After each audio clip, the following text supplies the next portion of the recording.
నందమూరి బాలకృష్ణ జగన్మోహన్ రెడ్డిని భయపెడుతున్నాడని నందమూరి బాలకృష్ణ ప్రస్తుతం టీడీపీ తరపున రాయలసీమలో ప్రచారం చేస్తున్నటువంటి నేపథ్యంలో ఇక రాయలసీమలో బాలకృష్ణ దెబ్బకు ఎన్నికల కంటే ముందే వైసీపీ ఖాళీ అవ్వడం ఖాయమని జగన్మోహన్ రెడ్డి భావించాడని, అందుకే బాలకృష్ణ దెబ్బకు జగన్మోహన్ రెడ్డి భయపడుతున్నాడు అంటూ ఒక వార్త సోషల్ మీడియా వేదికగా చక్కర్లు కొడుతున్నటువంటి నేపథ్యంలో ఈ అంశానికి సంబంధించి మనతో మాట్లాడేందుకు ప్రముఖ సీనియర్ జర్నలిస్ట్ డివిఎస్ గారు మనతో ఉన్నారు. సార్తో మాట్లాడదాం.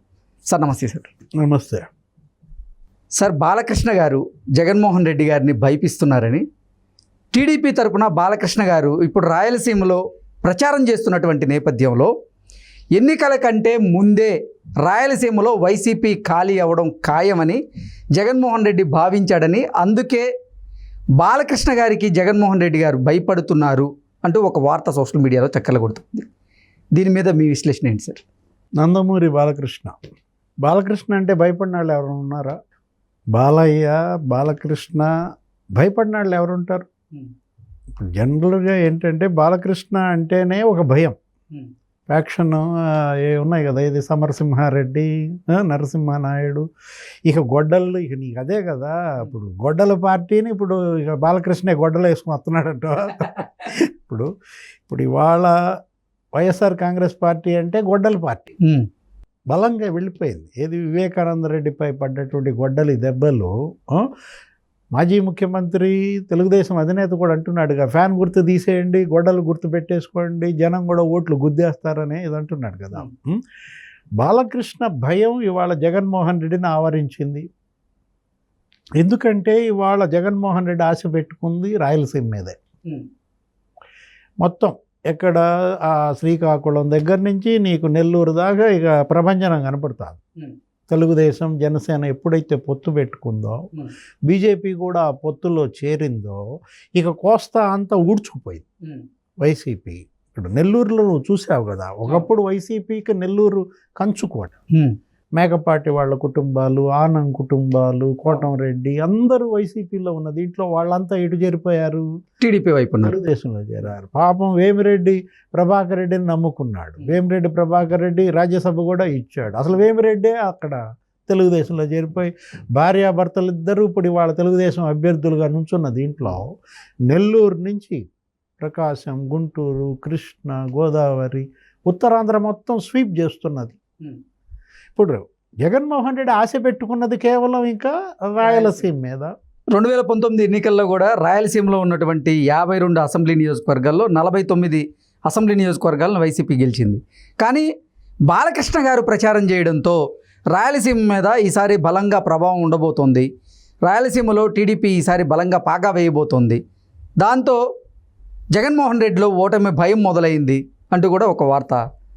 అంతే కదా, ఆయన స్టైల్లో ఆయన చెప్తున్నాడు, చూడు ఒకవైపే చూడు, ఒక పార్టీనే గెలిపించండి అంటున్నాడు. వైసీపీ గనక ఓట్లేశారంటే మీ గుంత మీరు తవ్వుకున్నట్టే ఆయన వెళ్తున్నాడు ఆయన స్టైల్లో. ఎవరు 49 మందిని వైసీపీ ఎమ్మెల్యేని గెలిపించారు. రాయలసీమకి ఏం చేశాడు? ప్రశ్న. మా నాన్న నందమూరి తారక రామారావు రాయలసీమ దత్తపుత్రుడుగా, అక్కడ హిందూపురం అంటే అది అసలు నందమూరిపురం. హిందూపురంలో ఇవాళ అసలు వాళ్ళు ఓడించిన వాళ్ళు లేరు. ఇంతవరకు తెలుగుదేశం పుట్టిన తర్వాత హిందూపురంలో అసలు తెలుగుదేశం ఓడిపోవాల.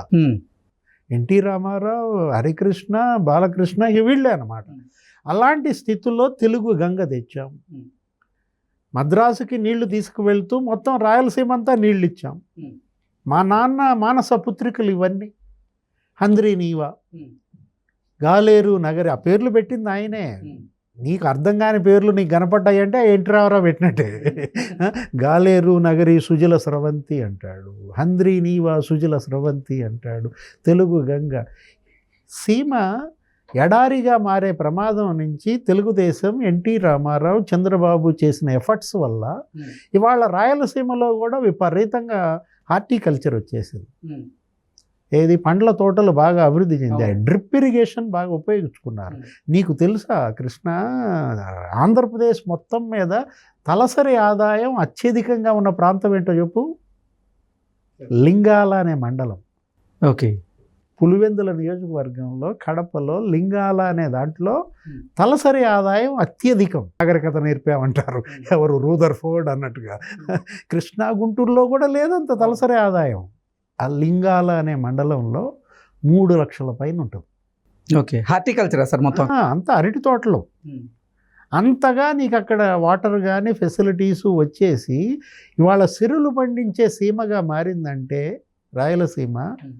నీకు మామిడి, చిత్తూరు పల్ప్ ఇండస్ట్రీ వచ్చి ఉండేది పాపం చంద్రబాబు మళ్ళా కనుక గెలుచున్నట్లయితే. ఆ మామిడి గుజ్జు పరిశ్రమ కూడా లేచిపోయింది జగన్మోహన్ రెడ్డి దెబ్బకి. హార్టికల్చర్లో సబ్సిడీ ఎత్తేసాడయ్యా, 90% సబ్సిడీ. అంటే నువ్వు 10 పైసలు ఇస్తే 90 పైసలు వాళ్ళే ఇస్తారు నీకు. అలాంటి హార్టికల్చర్లో ఈ 90% సబ్సిడీ ఎత్తేసాడు జగన్ వచ్చిన తర్వాత. చావు దెబ్బ తీశాడు ఉద్యానవన రైతులను అన్నమాట. చంద్రబాబు ఏమో ఉద్యాన రైతులకి 350 కోట్లు రుణమాఫీ చేశాడు.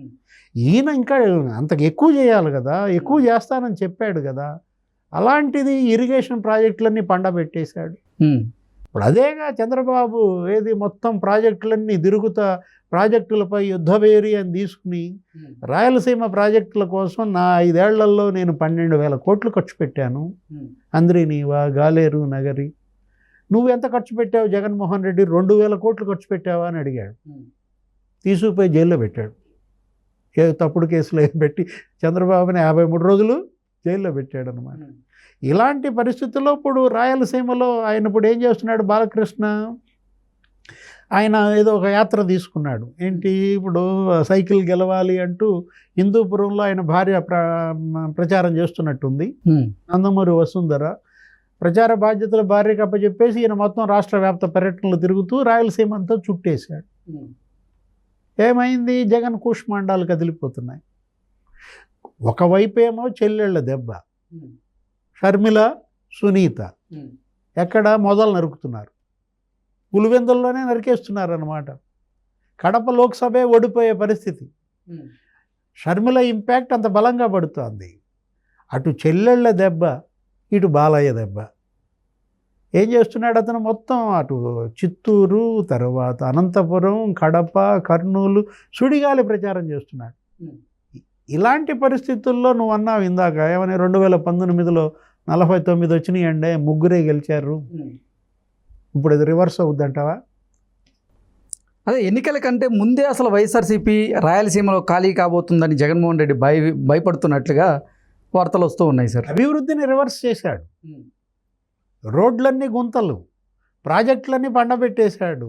పేదల ఇళ్ల నిర్మాణం అటకెక్కిచ్చాడు. 25 లక్షల ఇళ్ళు కడతానన్నాడు, 2 లక్షల ఇళ్ళు కట్టలా. నువ్వు అభివృద్ధి డెవలప్మెంట్ అంతా రివర్స్ చేసావు కదా. కాబట్టి ప్రజా తీర్పు మేము రివర్స్ చేస్తాం అంటారు ప్రజలు. Mandate should be reverse. 49-3 తిరగేసుకో. 3 వైసీపీకి, 49 తెలుగుదేశం, జనసేన, బీజేపీకా? దేవుడి స్క్రిప్ట్ అంతే కదా. ఏం జరుగుద్దో చూడాలా. ఎందుకంటే జగన్మోహన్ రెడ్డి కేవలం నమ్మకం పెట్టుకున్నది సీమ మీదే నమ్మకం పెట్టుకున్నాడు. అతను శక్తియుక్తులన్నీ అక్కడే వాడుతున్నాడు. ఆ రౌడీలు, గుండాలు, డబ్బు కూడా విపరీతంగా డంప్ చేశారు. మద్యం నిల్వలు పెట్టారు. గోడౌన్లు తాయిలాలు పెట్టారు. కుక్కర్లు, ఫ్లాస్కులు. చెవిరెడ్డి, మన భూమన కరుణాకర్ రెడ్డి గోడౌన్లు పంచుతున్నారు కదా. డబ్బు పనిచేస్తుందా? మద్యం పనిచేస్తుందా? ప్రజలు వీటన్నిటినీ కూడా తట్టుకుని నిలబడి నిజమైన ప్రజా తీర్పు